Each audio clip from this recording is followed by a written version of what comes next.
उसको तेजी से क्या कर लेंगे, एक बार रिवीजन कर लेंगे। ठीक है, देखिए हम आज पढ़ेंगे, क्या पढ़े थे, केमिकल फॉर्मूला यानी कि रासायनिक सूत्र। इससे पहले हम पढ़ चुके थे क्या कि केमिकल सिंबल। तो केमिकल सिंबल इस्तेमाल करते थे तत्वों को दिखाने के लिए।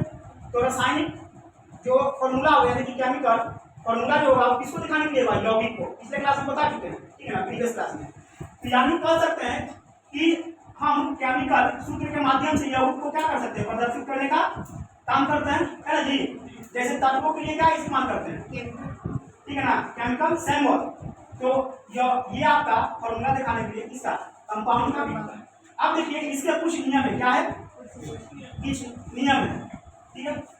तो उसके से पहले समझिए कि कंपाउंड अगर देखिए कितने प्रकार के होता है, 3 प्रकार के, एक आयनिक, सहसंयोजी और उपसहसंयोजी। इसको बोलेंगे आयनिक, कोवैलेंट और कोऑर्डिनेट कंपाउंड। चूंकि हम इस चैप्टर का नाम ही है, ठीक है ना, पदार्थों का सूक्ष्म कण, ठीक है ना, तो इसमें ओनली वो सूक्ष्म कण के बारे में हम लोग स्टडी करते आए और करेंगे।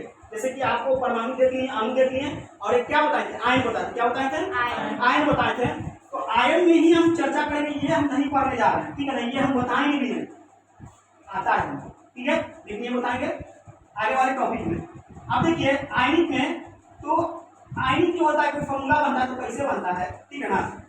तो जैसे एक एग्जांपल है कि मैग्नीशियम और बाइकार्बोनेट, और पिछले प्रीवियस बोले थे कि आप लोग, ठीक है, याद कर लीजिएगा वैलेंसी, ठीक है। मैग्नीशियम का परमाणु संख्या उतना कितना है, 12 होता है ना, 12 जी है, ठीक है ना। तो इसके हिसाब से अगर देखिएगा अंदर वाले में 2, फिर उसके बाद 8 और सबसे बाहर 2 रहा, तो इसका यानी कि यही परमाणु, ठीक है, संयोजन में ही भाग लेगा।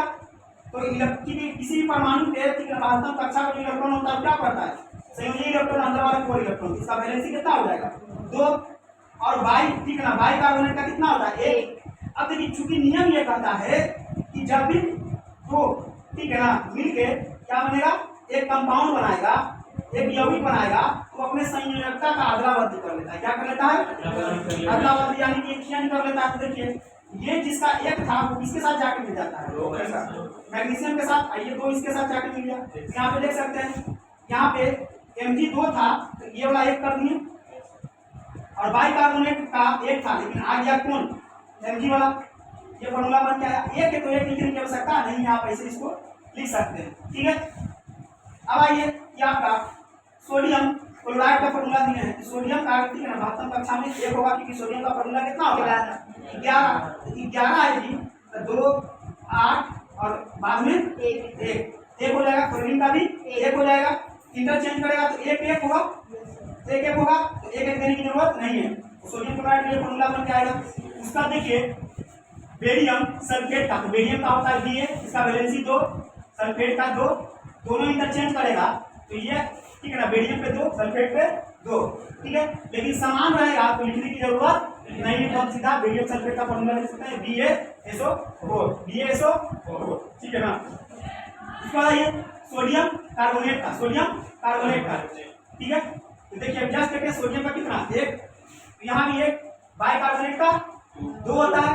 अब देखिए इंटरचेंज किया, सोडियम पे देखिए 2 वाला आ गया पावर, कार्बोनेट पे 1, तो 1 देंगे, लेकिन देने की कोई जरूरत नहीं है। ये क्या है, सोडियम कार्बोनेट का फॉर्मूला आ रहा है समझ।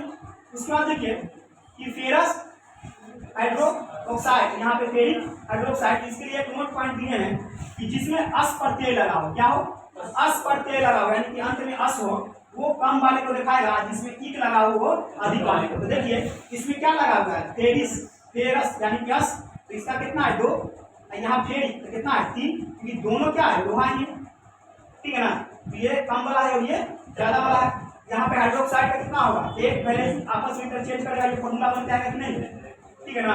उसके बाद देखिए यहाँ पे इंटरचेंज करेगा, ये बन के आएगा कि नहीं आएगा, ठीक है ना। तो अभी यही तो करना है, ठीक है। समझना कि क्यूपरस सल्फाइड का यानी क्यूपर का क्या होता है, Cu, अभी जस्ट देखे थे, सल्फेट का SO4, इसका वैलेंसी 1, इसका वैलेंसी 2, इंटरचेंज करेगा तो कॉपर पे जो सल्फेट पे देने की जरूरत नहीं है।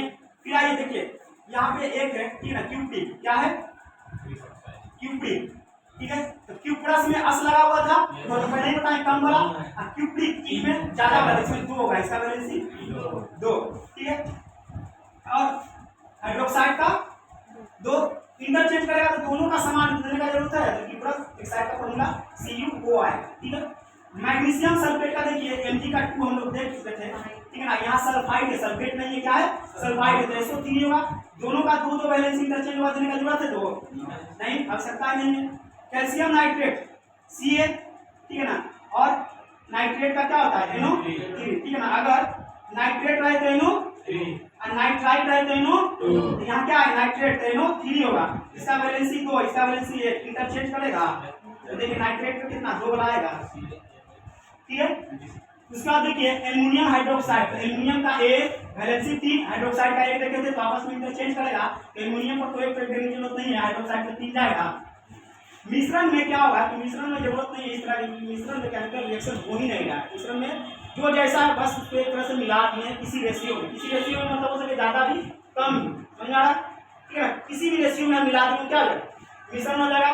तो मिश्रण में जैसे कि अगर हम पीतल बना रहे हैं तो इसमें कॉपर प्लस जिंक यानी जस्ता से बनता है, बस ऐसे ही लिख दीजिए, ऐसा हो जाएगा। शरबत अगर बना रहे हैं, शरबत में ग्लूकोज और पानी मिला रहे हैं, ग्लूकोज का जो फॉर्मूला है वो पानी का फॉर्मूला है, ठीक है ना, जस्ट ये इसी तरह से लिखा है इसमें, ठीक है। कल जो हम लोग पढ़ेंगे ये पढ़ेंगे एटॉमिक मास यानी कि वेट, परमाणु द्रव्यमान, ठीक है।